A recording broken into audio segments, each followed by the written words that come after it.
right, yeah! Thank God for fantasy football. I'm Buster Brown, and the show, it's called Redemption Rehab. If you tuned in today, it's for one reason, and that's to start winning championships in fantasy football. Here we are on our website, fantasyfootballredemptionrehab.com. Today, we're talking about kickers. We're going to show you exactly who our top kickers are in the NFL. We're going to show you some sleeper picks we like, and we're going to show you exactly where to draft them in your upcoming season-long drafts later this year.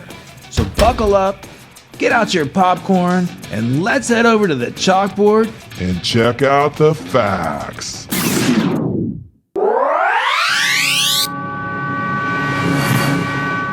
Okay, here we are talking about our top kickers for the 2020 NFL season. As you can see over here, one of our favorite websites is fantasypros.com. When you get a chance, check them out.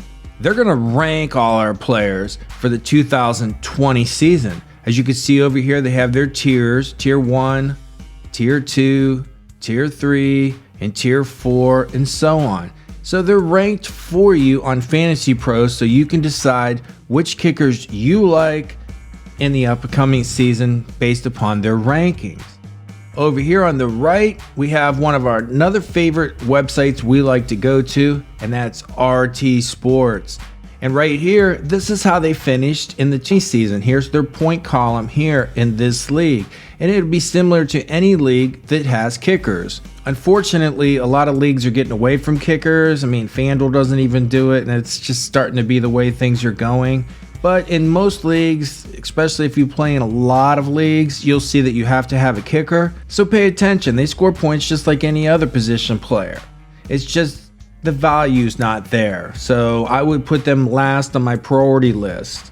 Kickers would be the last thing I would draft after I had most of my roster ready, and then I would try to get one of the kickers I went into the draft trying to get.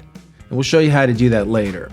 But anyways, if you want to see one of these two sites, just click the button below and we'll make sure you get over there and check them out. So let's check out who our top kickers are in the 2020 NFL season. As you can see over here on Fantasy Pros, they have one of my favorite kickers. I've had him for years, Justin Tucker. He's always an accurate kicker. As you can see over here, he's top 3 last year. He's very accurate, 28 out of 29 field goals. That's how accurate he is. He also kicks field goals of 50 yards all the time. If you could get him, you should. But I got a rule. I never take kickers until, like, if I'm in a 20-round draft, round 18 would probably be the earliest I would take a kicker. Normally, Justin Tucker is not there. Why? Because people know he's a good kicker. He's accurate. He's going to get a chance to kick a lot of field goals, so they take him way too early for me.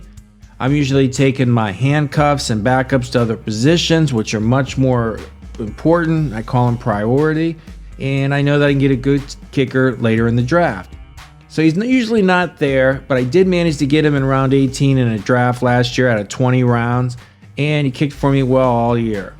But if you can get him, great, or any of these tier 1 kickers. Look over here where it says tier 1. If you can get any of these guys in rounds, later in your draft, rounds 18, 19, 20, do it. But they'll probably be gone. You could put them on a list.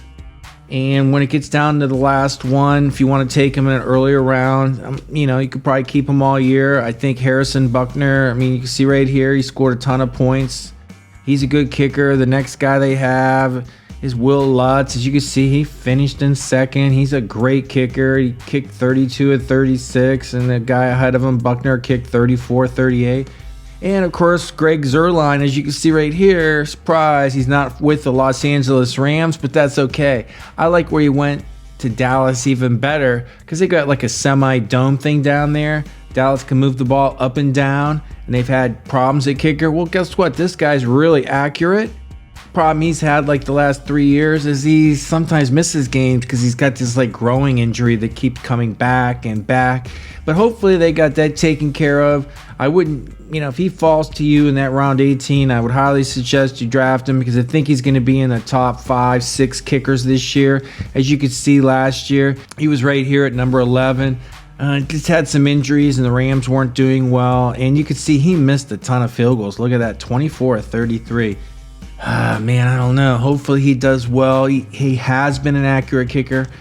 So Greg Zuerlein is someone I would kind of like, but I don't know. We'll see. But let's check out these tier 2 guys right here. Right here it says tier 2. I don't know why they have Robbie Gould so high. I mean, he played last year for San Francisco, and maybe San Francisco is a good team, can move the ball. They made the Super Bowl, but I'm not 100% sure. Let's check it out where he ended up last year. Right down here at 18. He missed a bunch of field goals, 23 of 31. I can't suggest Robbie Gould. Fantasy Pros has him kind of high. As you can see, the next kicker, Matt Prater. I think if you go with Matt Prater, most of the time he does pretty good. He kicks indoors, which is what you want in a high-scoring offense. If Matthew Stafford's the quarterback, they're going to be moving the ball up and down the field, and he's very accurate. Look over here at 26 to 31. I mean, you'd like to see that 28 to 31, or up here, look what these guys did. So he's a decent kicker. If he falls to you at the end of a draft, yeah, maybe. I would see who they play at the beginning of the season. And then, this guy here came out of nowhere. I mean, rookie kicker, Tampa Bay, missed a bunch of extra points. But look what he did over here, finished 4th. Hell, he missed a bunch of field goals too, 27 of 35. Can't suggest him, but, Tom Brady is their quarterback. Might have to go with this guy late in the draft, but you can see they have him ranked high, and he was 4th. So Bruce Arians is the coach, so they're going to be moving the ball up and down the field. So yeah, Matt Gay could definitely help you win some weeks. So I could see taking him late in the draft. These are the guys you might want to, these top 3 here. So yeah, you're going to have to probably take them earlier than I would. But when you start getting in the tier 2 here, tier 3, these are guys you take when they show up at the end of a draft. So Mike Badgley, he was injured most of the year last year. He came back from San Diego. You can see he's way down here. But he didn't play most of the year. Still a good kicker. I mean, you look over here, 13 of 16, but he didn't play many games. And they don't have Phillip Rivers, so I can't really suggest them. So most of these guys in here I probably wouldn't take unless they fell to me late in a draft. I'll tell you who I really like this year is Zane Gonzalez. There's some teams out there that are going to kick themselves for cutting this guy. Let's check him out over here on RT Sports. Man, the kid had 31 and 35 field goals. He's be somebody I'd be looking to get in my draft. When it comes to around 18, 19, if he's still sitting there at the end of your draft, nail him. Arizona's going to move the ball up and down the field. They're in a dome half the season. Good pick. Zane Gonzalez, hopefully he's the kicker for Arizona, and if he is, I would highly suggest you pick him up. You could probably keep him most of the year because he kicks in a dome. So I would probably pass on Kai Fairbairn, Jake Elliott. It's whether what you want to start getting into the draft. I mean, everybody's in a 12-man league, everybody's taking one kicker. So that's why they always tell you just wait till the end of the draft, take a kicker, which I agree. But you should take a good kicker, not just, I'll just take this guy. One, Jake Elliott's a good kicker. But who are they playing against? In the first few games, are they playing against a team they can move the ball up and down the field? If they are, then I would take, this guy because he's going to get some opportunities. You want kickers on teams that the offense can move the ball and play in decent weather, whether it's a dome or maybe just in a good weather game. Let's face it, if it's 20 degrees outside and it's snowing, I'd probably avoid the kicker. If it's raining, probably avoid the kicker. But 65, 70 degrees and sunny, that's in a game where the two defenses aren't very good in that particular game, then I would probably switch my kicker and go to whoever can get me the most points. I like to look at the over-under in games. So if I see a game where the projected point total by the bookies you can bet on games with is in the 50s, and both kickers are available, I'll probably take one of those kickers for that week just because I got a chance for a lot of points. So don't underestimate kickers. They're part of your league and they can score points. Therefore, you should pay attention. I would take them late in my draft though. Would not reach on any of these top tier kickers. You can get good kickers late in the draft or do what I do most of the time, which is stream them. What I mean by streaming means I go to the waiver wire and I just pick up a kicker and play him for a couple weeks because he's got good matchups and good weather, maybe in domes against poor defenses, and then I cut him and pick up another kicker. And that's what you should be looking at kickers as. Someone that you can add. It's kind of like the icing on the cake thing, cherry on top of the sundae. It adds to it, you know what I'm saying? It makes it all taste better. So that's what you should be thinking about as kickers, but don't ignore them. Don't just keep playing the same kicker week after week. So don't be enamored with just a kicker. And there are some other kickers I do like, and let me give them to you real quick in case you're late in your draft and you just want a kicker. I tell you what, you can't go wrong. Mason Crosby. Joey Sly was a rookie kicker last year, and he was leading the league in kicker scoring for probably the first 5-6 weeks. When they had quarterback issues, that's when he fell off. So they shouldn't have quarterback issues this year, and I think he'll be a good kicker. The Denver kicker here kicks a lot of long field goals because the air is really thin. We don't know where Steven Gostkowski's going. He was hurt last year, but he is a good kicker. See where he ends up in free agency.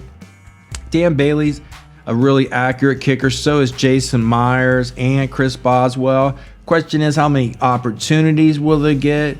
And if you take a look at some of these guys over here, as you can see, Bailey was up here. I had him on one of my teams because I was streaming a kicker, and he's always good. 27-29. Matt Prater, 26-31. That's not really good, but you can see Dan Bailey, if he gets the opportunities, will do very good. Here's Brandon McManus. He missed 5 field goals in Denver. They like to do those 50-yard field goals all the time in Denver because it's thin air. So he's not a bad kicker. And as you can see here, Chris Boswell missed a couple field goals. And once they get Ben Roethlisberger back, and I think you could see him as a decent kicker that you could try. I still like Jason Myers. I mean, they're paying him a bunch of money down here. He did miss some field goals. And here's a guy I kind of like, Austin Seibert for the Cleveland Browns. It's a bad weather kind of stadium thing, but I think with their offense, they're going to move the ball up and down the field with a really good coach this year. They got rid of Freddie Kitchens, picked up this guy. He's a great coach in Minnesota. So I think that maybe they'll be able to be a better team as far as offensively moving the ball. So I look for Austin Seibert to kick a lot of field goals this year, maybe even get in the top 10 for next year. So that'd be some of my sleeper picks that I really like. I mean, I do like Dustin Hopkins. I do like Jake Elliott. So you could see there's a lot of great kickers in the league. So don't panic if you don't get one of the top 5. And let me give you one last one I want to keep an eye on is Young Ho Koo. I mean, he's a cool kicker. Anyways, he's 23-26 on a team that's going to move the ball. So, this kid seems to be accurate. He's their kicker. He kicks indoors in Atlanta. So you may want to consider drafting him because I think he could possibly end up in the top 10 next year if he makes the team and he's a good kicker. Kind of like a late sleeper guy, but he's also an accurate kicker. Okay, here we are back on our website. We just got done talking about our top kickers we liked, our sleeper kickers we liked, and where you should be drafting them, which is in the latter end of your drafts, maybe rounds, the second, third to the last pick kind of thing, or the last round, as long as you can get a good kicker. Remember, they're last on our priority list as far as position players we want to draft, but what's important is you should never get complacent about a kicker. If you lose your game against a head-to-head against somebody by a point or two, it's probably because your kicker missed a field goal or didn't kick enough field goals. So look, make sure you get a good kicker. Even if you have to stream them every week, that means pick up a different kicker week in and week out. I've done it for years. I'm Buster Brown. The show's Redemption Rehab. Good luck.